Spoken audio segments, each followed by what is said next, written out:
வணக்கம் மக்களே, இன்னைக்கு உங்கள் எல்லாத்துக்கும் ஸ்பெஷலான சிக்கன் பிரியாணி. இந்த ரெசிபி வந்து ஃபுல்லாக குக்கரில் பண்ண போகிறோம். ஸோ 1 part சிக்கன் பிரியாணின்னு வச்சுக்கோங்க. So 1 part cooker biryani. இந்த பிரியாணியோட ஃபுல் மெஷர்மெண்ட் டீட்டெயிலெலாம் வந்து உங்களுக்கு கீழே டிஸ்கிரிப்ஷனில் இருக்குது. மறக்காமல் அதை செக் பண்ணிக்கோங்க. இப்போ நம்ம ஃபுல் ரெசிபியை பார்க்கலாம். அதுக்கு முன்னாடி நீங்கள் என்னோடய சேனலுக்கு மறக்காமல் சப்ஸ்கிரைப் பண்ணிவிட்டு பாருங்கள். இந்த பிரியாணி செய்கிறதுக்கு பட்டை, கிராம்பு, ஏலக்காய், அதுக்கப்புறம் இஞ்சி பூண்டு பேஸ்ட் வந்து நான் அரைச்சி எடுத்து வச்சுருக்கிறேன். அதுக்கப்புறம் வந்து கொத்தமல்லி, புதினா இலை வந்து நல்லா கழுவிட்டு கட் பண்ணி வச்சுருக்கிறேன், ஒரு ஹேண்ட்ஃபுல். அடுத்தது வந்து நமக்கு மெயின் இன்க்ரீடியண்ட் வந்து வெங்காயம், தக்காளி அண்ட் பச்சை மிளகா. ஸோ இது எல்லாமே எடுத்து ரெடியாக வச்சுக்கோங்க.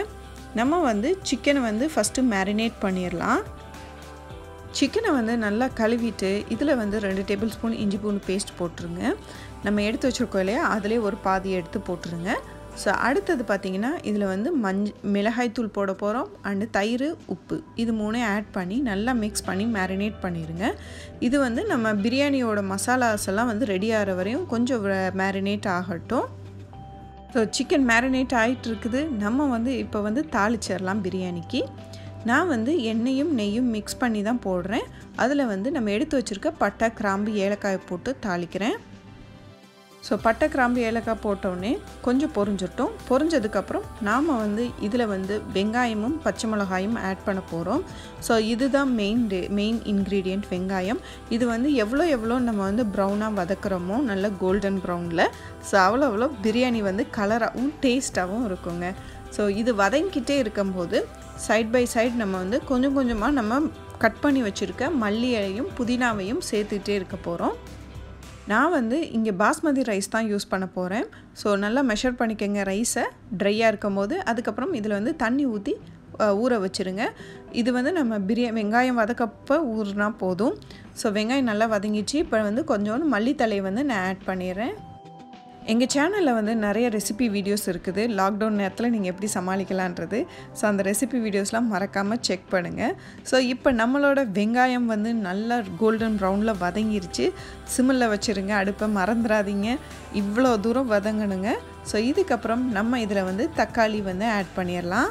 தக்காளி ஆட் பண்ணிவிட்டு நல்லா வதக்க ஆரம்பிங்க. தக்காளி வந்து கொஞ்சம் சாஃப்டானோடனே நம்ம பாக்கி இருக்க இஞ்சி பூண்டு பேஸ்ட்டையும் அதில் போட்டுறணும்.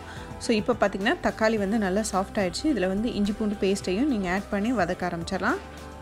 இஞ்சி பூண்டு பேஸ்ட் வதங்கிடுச்சு. இப்போ வந்து நம்ம வந்து இதில் வந்து மிளகாய்த்தூள் ஆட் பண்ணிவிட்டு நம்ம சிக்கன் மேரினேட் பண்ணோம் இல்லையா, அதையும் இதோட ஆட் பண்ணிடலாம். ஸோ இப்போ உங்கள் வீடே வந்து பயங்கரமாக வந்து பிரியாணி ஸ்மெல் வந்து அடிக்க ஆரம்பிச்சிருக்கும். ஸோ சிக்கன் வந்து ஈஸியாக குக் ஆகிறதுனால நம்ம வந்து இதை தனியாக குக் பண்ண போகிறது கிடையாது. இப்போ வந்து நம்ம இதை நல்லா கொஞ்சம் வதக்கிட்டு அதுக்கப்புறம் கொஞ்சம் தயிரை ஆட் பண்ணிக்கிறோம். இந்த சமயத்தில் எக்ஸ்ட்ராவாக நீங்கள் வந்து உப்பு, உரப்பு ரெண்டுக்குமே தகுந்த மாதிரி உப்பையும் உரப்பையும் அட்ஜஸ்ட் பண்ணி போட்டுக்கோங்க. அடுத்து வந்து நம்ம இதில் வந்து அரிசிக்கான தண்ணி வந்து ஊற்றிடணும். தண்ணி ஊற்றியாச்சு. இதுக்கப்புறம் தண்ணி கொதித்தோடனே நீங்கள் வந்து அரிசியை கழுவிட்டு போட்டுடலாங்க. ஸோ 1 டம்ளர் அரிசிக்கு வந்து 1 டம்ளர் தண்ணி வச்சுருக்கிறேன். அதுக்கப்புறம் பார்த்திங்கன்னா நம்ம வந்து இதுக்கு மேலே மல்லி இலைகள் வந்து தூவ போகிறோம். கொத்தமல்லி அண்ட் புதினா 2 சேர்த்து தான் வச்சுருக்கிறேன். அது 2மே வந்து இதில் போட்டுடலாம். பாக்கி இருக்கதை நீங்கள் வந்து குக்கருக்கு வந்து மூடி அதில் வந்து ஆவி வந்தோடனே வெயிட்டை போட்டு சிம்மில் வச்சுருங்க ஒரு 10 மினிட்ஸ்க்கு. ஸோ அதுக்கப்புறம் 10 மினிட்ஸ் கழித்து நீங்கள் வந்து ஆஃப் பண்ணிடுங்க. கம்ப்ளீட்டாக அந்த ஆவி வந்து அந்த வெயிட்டோட இதெல்லாம் வந்து ப்ரெஷர்லாம் இறங்கினதுக்கப்புறம் ஸோ அப்போ திறந்து பார்த்தீங்கன்னா நம்மளோட சிக்கன் பிரியாணி எம்மையாக சூப்பராக ரெடி ஆகிடுச்சு. ஸோ அந்த வெயிட்டு திறந்தோடனே வந்து நமக்கு வந்து அப்படியே அந்த குக்கர் மூடியை திறந்தோடனே பிரியாணியோட ஸ்மெல் செம்மையாக அடிக்குங்க. ஸோ இந்த ரெசிபி வீடியோ கண்டிப்பாக உங்களுக்கு பிடிச்சிருக்குன்னு நினைக்கிறோம். ஸோ நாங்களும் இந்த லாக்டவுனில் இந்த மாதிரி டிஃப்ரெண்ட்டான டிஷ்ஷஸ் செஞ்சு ரொம்பவே என்ஜாய் பண்ணுறோம். கண்டிப்பாக உங்களுக்கும் அதை ஷேர் பண்ணுறோம். நீங்கள் மறக்காமல் எங்கள் சேனலான கருவாச்சி ட்ரெண்ட்ஸ்க்கு சப்ஸ்கிரைப் பண்ணுங்கள். நீங்கள் சப்ஸ்கிரைப் பண்ணுறதா எங்களுக்கு சப்போர்ட்டிவாக இருக்கும். ஓகே, டேக் கேர், பாய்.